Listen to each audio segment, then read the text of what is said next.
Big boss season 7 കഴിഞ്ഞ് അതിലെ എല്ലാ കണ്ടസ്റ്റൻസും എയർപോർട്ടിൽ വന്ന് ഇറങ്ങി. ഒരുപാട് ആൾക്കാരാണ് അവരെ കാണാനായിട്ട് തിങ്ങി കൂടി നിന്നിരുന്നത്. അനുമോളെ കാണാനായിട്ട് ഒരുപാട് ആൾക്കാരാണ് നിൽക്കുന്നത്. ഇതിൽ ഏറ്റവും എനിക്ക് അതിശയം തോന്നിയ ഒരു കാര്യം എന്ന് പറയുന്നത് അക്ബറിനെ സ്വീകരിക്കാനായിട്ട് ഒരുപാട് ആൾക്കാർ വന്നതാണ്. അക്ബർക്കയുടെ പവർ കണ്ടോടാ എന്നാണ് ഒരുപാട് ആൾക്കാർ അതിനടിയിൽ എഴുതിയിരിക്കുന്നത് കണ്ടത്.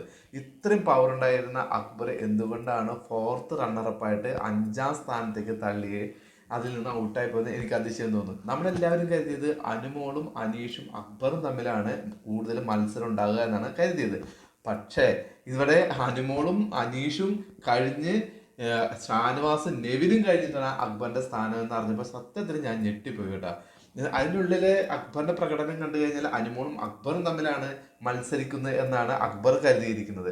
അക്ബറിന്റെ ഈ ഫാൻസ് പവർ ഒക്കെ അത്ര അധികം അക്ബറിന് ഒരു വിശ്വാസം ഉണ്ടായിരുന്നു. അതിപ്പോൾ എയർപോർട്ടിൽ നമ്മൾ കാണുന്നുണ്ട്. എവിടെ നിന്നാണ് ഇത്രയും ആൾക്കാർ വന്നതെന്ന് എനിക്ക് മനസ്സിലാവുന്നില്ല. എന്തായാലും 5ാം സ്ഥാനം കിട്ടിയ ഒരു വ്യക്തിയെ സ്വീകരിക്കാനായിട്ട് എയർപോർട്ടിൽ ഇത്രയധികം ആൾക്കാർ വന്നപ്പോൾ ഇവരെന്തുകൊണ്ട് വോട്ട് ചെയ്ത് ഇദ്ദേഹത്തെ ഒരു 3ാം സ്ഥാനത്ത് പോലും എത്തിച്ചില്ല എന്നാണ് എനിക്ക് അതിശയം തോന്നുന്നത്. ബോഡി ഗാർഡൊക്കെ ഉണ്ട് അക്ബറിന്, അതാണ് രസം. മറ്റുള്ള ഒരു കണ്ടസ്റ്റന്റ് ബോഡി ഗാർഡൊന്നും കണ്ടില്ല. അവര് നാട്ടുകാരും വീട്ടുകാരുമാണ് നിയന്ത്രിക്കാൻ നിന്നിരുന്നത്. ഇത് ഒരു 4-5 ബോഡി ഗാർഡൊക്കെയാണ് അക്ബർ പോകുന്നത്. സത്യം പറയുകയാണെങ്കിൽ എനിക്ക് ഒരാളുടെ തോൽവിയിൽ നമ്മൾ ചിരിക്കാൻ പാടില്ല. പക്ഷെ ഞാൻ പറയാണ്, എന്തൊരു പ്രഹസനമാണോ അതൊക്കെ.